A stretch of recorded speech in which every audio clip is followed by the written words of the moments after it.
100% सांगते की हा व्हिडिओ पाहिल्यानंतर तुम्ही मला थँक्स म्हणाल आणि त्याचं रिझन तुम्हाला व्हिडिओ पाहिल्यानंतरच समजणार आहे। So work from home job vacancies सांगता मी एक गोष्ट नोटीस केली आहे, ते म्हणजे तुमचा रेझ्युमे। कारण मोस्ट ऑफ सबस्क्रायबरने मला रेझ्युमे मेल केले आणि त्याच ऑब्झर्वेशनमधून मी तुमच्यासोबत आज रेझ्युमेबद्दलच्या काही टिप्स शेअर करणार आहे। तर स्क्रीनवरील रेझ्युमे पहा, वाटतायत ना जॉब रेडी रेझ्युमे? तर नेक्स्ट 3 मिनिट्समध्ये मी तुम्हाला एक प्रोफेशनल रेझ्युमे बनवायला शिकवणार आहे, त्यामुळे व्हिडिओचा एकही पार्ट स्किप करू नका। आपल्या चॅनलवर आता 4500 पेक्षा जास्त सबस्क्रायबर्स झाले आहेत।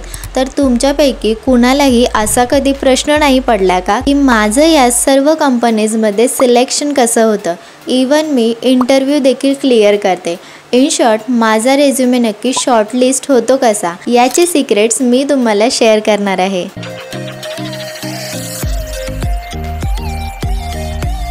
हे सांगण्याआधी रेझ्युमे स्ट्रक्चर कसं असतं हे शॉर्टमध्ये समजावते। तर सर्वात आधी असते ती म्हणजे summary, then educational details, achievement, skills आणि कॉन्टॅक्ट इन्फॉर्मेशन।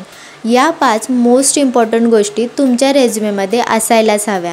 बट या 5 डिटेल्स तुमच्या रेझ्युमेमध्ये मेन्शन केल्याने तुमचा रेझ्युमे शॉर्टलिस्ट होईल असं नाही, कारण या व्यतिरिक्त अशा काही हिडन टिप्स मी तुम्हाला सांगणार आहे ज्या तुम्हाला आणखी कुणीही सांगितल्या नसतील। त्यामुळे चॅनलवर नवीन असाल तर आत्ताच चॅनल सबस्क्राईब करून ठेवा आणि व्हिडिओ आवडल्यास लाईक करायला विसरू नका। तर नंबर 1 पॉईंट की तुम्हाला फक्त आणि फक्त ब्लॅक कलर आणि टाइम्स रोमन फॉन्टचाच यूज करायचा आहे। यामुळे तुमच्या रेझ्युमेची फॉर्मॅटिंग एकदम सिंपल दिसते। आता हे 2 रेझ्युमे बघा, या दोन्हीमधील कोणता रेझ्युमे तुम्हाला वाचायला इझी जातोय? याचं कारण असं की जर आपण दुसरे कोणतेही फॉन्ट यूज केले तर समोरच्या व्यक्तीला ते रीड करायला वेळ लागू शकतो। त्यासोबत कोणताही फोटो किंवा आयकॉन तुम्हाला यूज करायचा नाहीये।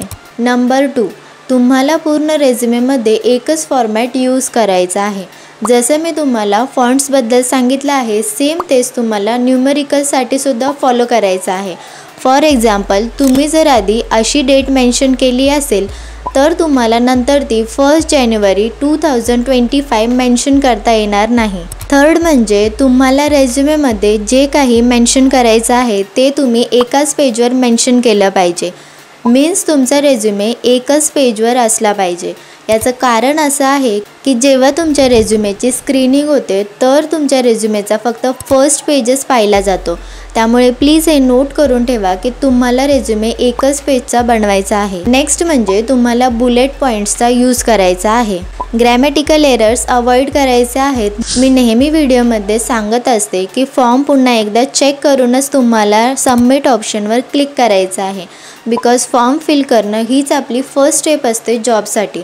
सो जर तुम्ही ही स्टेप चुकवली तर कंपनी तुम्हाला रिवॉर्डसुद्धा देणार नाही।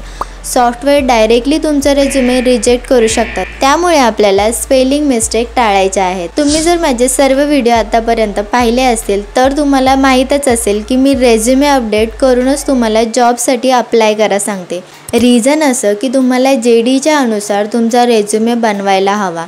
नाही समजलं? शॉर्टमध्ये समजवते। तुम्हाला सर्वात आधी जॉब डिस्क्रिप्शन नीट रीड करायचं आहे, जसं की job role, work responsibility. Exactly हेच कीवर्ड्स तुम्हाला तुमच्या रेझ्युमेमध्ये मेन्शन करायचे आहेत।